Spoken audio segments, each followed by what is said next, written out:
censorship amid white-hot political controversy. Disney announced late-night funny man Jimmy Kimmel will be returning to the spotlight Tuesday night. Quote, "Last Wednesday, we made the decision to suspend production on the show to avoid further inflaming a tense situation at an emotional moment for our country. It is a decision we made because we felt some of the comments were ill-timed and thus insensitive. We have spent the last days having thoughtful conversations with Jimmy, and after those conversations, we reached the decision to return the show on Tuesday."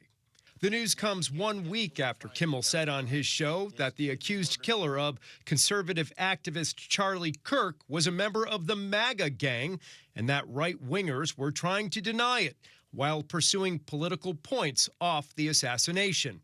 Two of ABC's largest affiliates, Nexstar and Sinclair, decided to pull Kimmel from their stations, and that led behemoth Disney to suspend production altogether. Nexstar, parent company of KTLA, said Kimmel's actions and comments violated community standards. Some major business deals are in the works, and Federal Communications Commission Chairman Brendan Carr had threatened action against various media entities. Voices of opposition screamed government overreach, censorship, and suppression of free speech.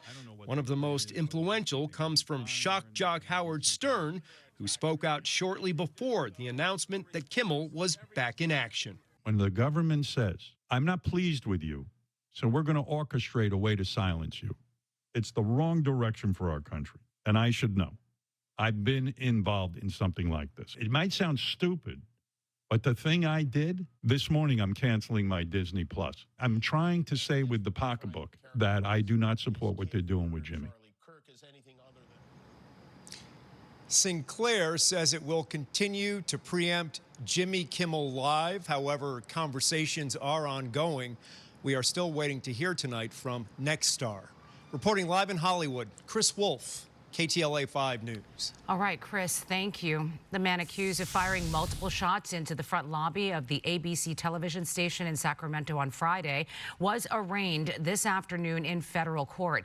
Prosecutors say 64-year-old Anibal Hernandez Santana had written notes in his car critical of President Trump's administration and had a calendar reminder on his refrigerator to, quote, "do the next scary thing."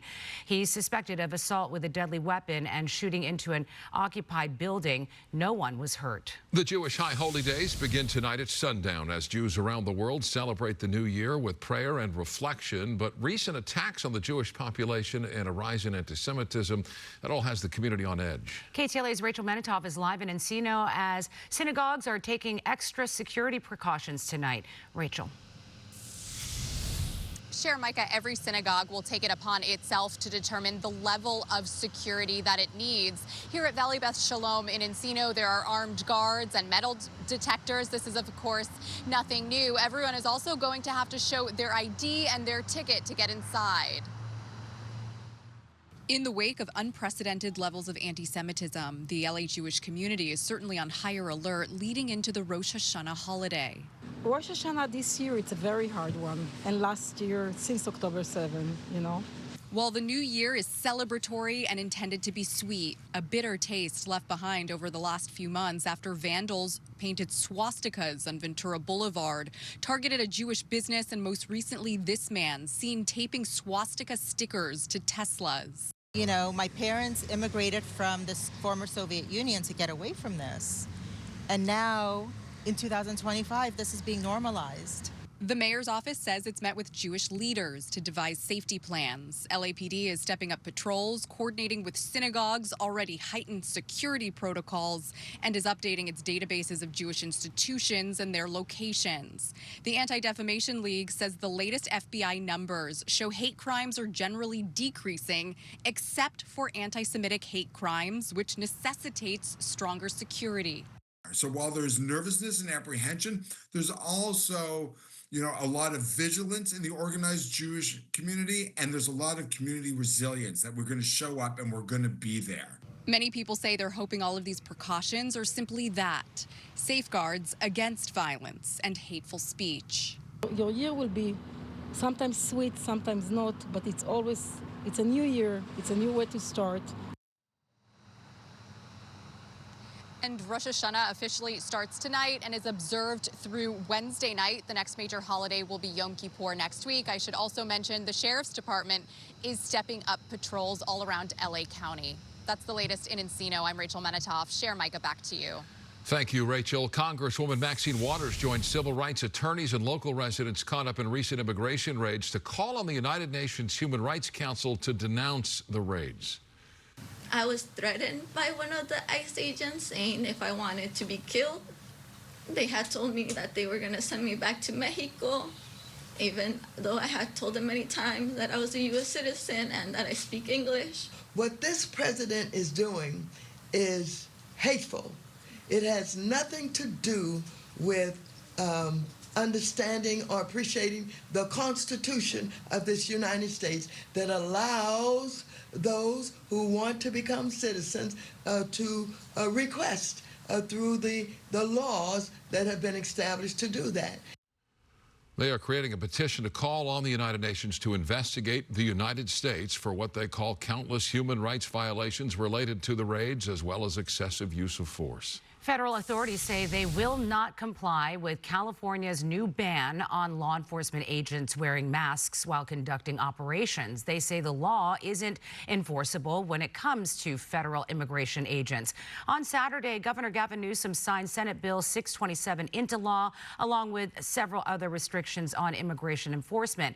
Newsom says he believes the law is enforceable, comparing it to traffic laws that federal agents must comply with in various states. An Orange County man pleaded not guilty today to driving his car into a crowd of people outside an East Hollywood nightclub back in July. 29-year-old Fernando Ramirez is facing 37 counts of attempted murder and other charges.